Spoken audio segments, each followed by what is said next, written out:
Guys, you know what they say? Life changes in the twinkling of an eye.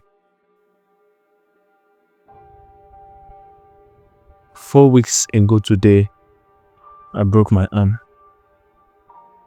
It was on a Monday evening like this. Okay, I wouldn't want to really bore you with the details of how it all happened. Okay, but I could remember the snap. It sounded like a snap, basically, like the way you snap the twig of a tree. Okay, I could remember it's like top, and the next thing I saw, I look at my arm and it was basically just swinging. I knew that something was wrong. I was basically looking at my arm like this, like, okay, what do I do?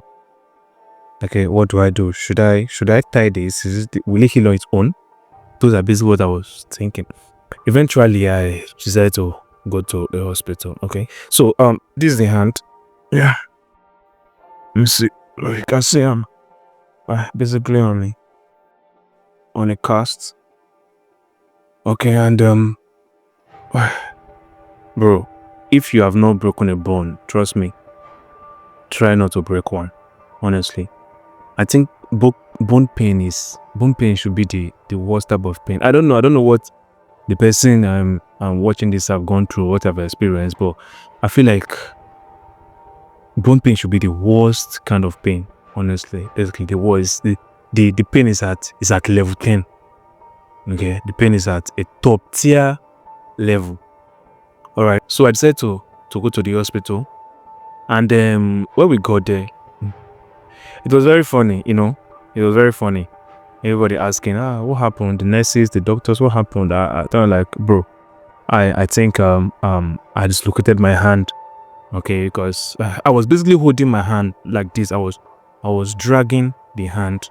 Okay, I had to hold my hand, like pull it out.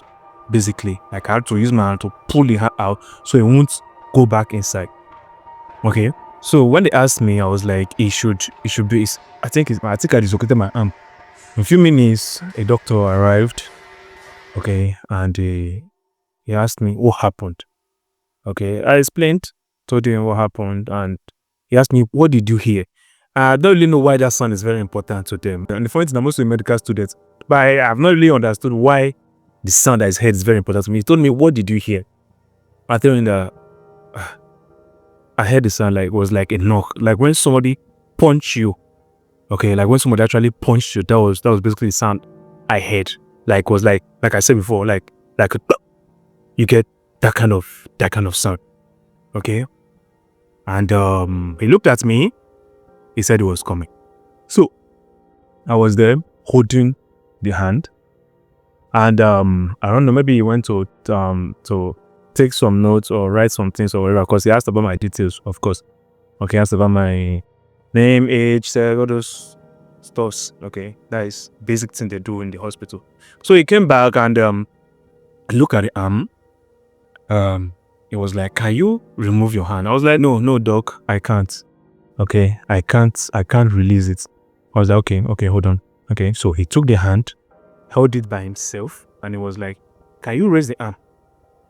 I was like, bro, I don't even have control of this arm anymore. I can't do any stuff right now. So he took the arm by himself and he raised it up. Okay, he said, well, I think you might have had a tendon tear, or how do you put it? I think, okay, you might have had a tendon tear. Okay, and he raised the hand and he checked, examined the tendon, examined the bicep muscle, and he inspected it. It was like, well, it's not a tendon tear. Tendon, your bicep breaker is in place. Okay, also your triceps are in place. Okay, and I understand what this stuff means, because like I said, I'm a medical student too, so I understand what a tricep tendon tear or a bicep tendon tear is. Okay, and I knew it wasn't that. Okay, but I was hoping low-key that it was that, because I thought maybe that would have been easier to manage. Okay, and deep down I thought it was dislocation. So he examined the elbow joint. He examined it, and he didn't say anything. He went up to the humerus. That is this bone here, this bone where you have your bicep. Okay, he went up to the humerus, and he felt it. Okay, and he told me he was feeling crepitus. Okay, I understood what that meant, but you know, that kind of thing that you didn't want it to be true. Okay, I didn't want it to be true. I was like, doc, what do you mean crepitus or crepitus? He was like, I got bad news. I was like, doc, what is the problem? He said, I'm afraid he might have had a humeral fracture. I was just like, okay. If it's a fracture or a humeral fracture, whatever I say, how long am I going to be here? Because I want to go home this night. That's what I told the doctor. I was like, bro, we are looking at 3 to 6 months for healing. And going home this night, just write it off. That's not possible. I couldn't say anything. I was just looking. And the doctor walked away. He went back to his computer to keep writing what he was writing. And I had my hand. Okay, I was pulling it out, so because if I leave it, it's just like something's it's going to chew back up. So I was basically holding it. Okay, like I told you, holding it like this. Okay, and it's crazy. I had that arm for about 3 to 4 hours. I don't know what the doctor went in to do. If it was an emergency somewhere or wherever. I think when he came back, he mentioned that they went for an emergency. So that means mine was not an emergency. It was very funny. Okay, it was crazy. Okay, I was wriggling in pain basically, and it was just like the more time went, the more the pain increased.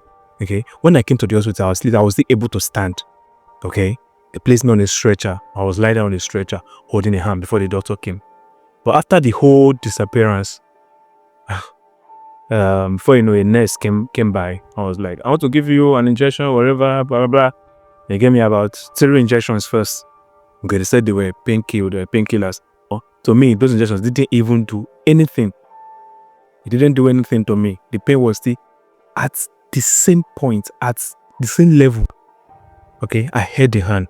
Back on that stretcher, I just looked at myself and I thought about the whole thing.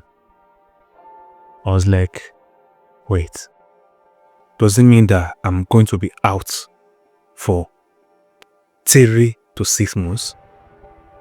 Okay, does it mean that I'm basically going to be one-handed for this long? It was actually hard to accept. Okay, I think that is one of the big parts of this whole thing, accepting that this is your life right now. Okay, I'm going to spare you the details so I could go straight to maybe talking to people that might also be in this situation today. Okay, after a few hours, like I said, 3 to 4 hours, they came and they told me that they needed to cast the hand. Okay, so that I can do some more investigation, understand and know what they're going to do to the hand, if it's going to need surgery or not, but to put a cast. I think there was a splint on the hand, so that it's going to stabilize the hand and prevent further injury. Okay, and that was the real part. That was the crazy part. Okay, so they had to move it from a stretcher to the bed. Okay, stretcher to the hospital bed. All right, and the physiotherapists, I think they were the physiotherapists or the plastic, I don't really know. Okay, unit, they were like, okay, can you go to the bed? I thought I could. Okay, and I said, oh, no problem. And when I attempted to put my leg down, bro, it was like the pain was multiplied by 100. Okay, I was like, nah, I don't think I can do that. I don't think I can walk to that point. How about you push me to the bed? Okay. So they're like, okay, we're gonna push you. Okay. It was just like any slight movement would just aggravate the pain. Okay, so they pushed me to the bed, and there was not the hard part. Okay, to move me from the stretcher to the hospital bed now, that was the problem. They're like, can't you stand? Can't you move? I couldn't even make any movement. Okay, because the pain was insane. The pain was crazy. Okay, the pain was fucking crazy. So they called some people and some held my this trapezius part. Okay. The other people held this good hand and my leg, and they raised me up from the stretcher to the bed. The pain, I can't basically explain it. Okay, I can't explain it. But here was the hard part, or the worst part of it all. Then the woman said, okay, I want to add a splint to your hand to prevent further injury. I know they had to do that. I know that was what I needed. In fact, that was what I was asking them to do, since which they didn't. Okay, so they had to do it. So I was lying down there. I was like, okay, this is what I'm going to do. Let's go. Proceed. When this lady touched my humerus, my tricep, bro. When I say pain, I don't know. I know that there are a lot of people that have also gone through what I'm going through, or what I went through, or even worse. Okay, so it just depends on the level in which, because a lot of people are speaking of myself, that some people that broke 2 arms or 2 legs. Okay, but I'm speaking of what I actually experienced via the humeral fracture, or during the humeral fracture I had. Okay, I felt the worst pain of my life during that process, while she was casting the arm. The pain was 100. Okay, and bro, there's a level of pain you will get to, tears gonna gather in your eye. They don't remember that portion or that part where Andrew Tate said, tears came out, but I didn't cry. It was at that point I actually understood. Okay, I was not crying, but tears came out from my eyes. The pain was insane.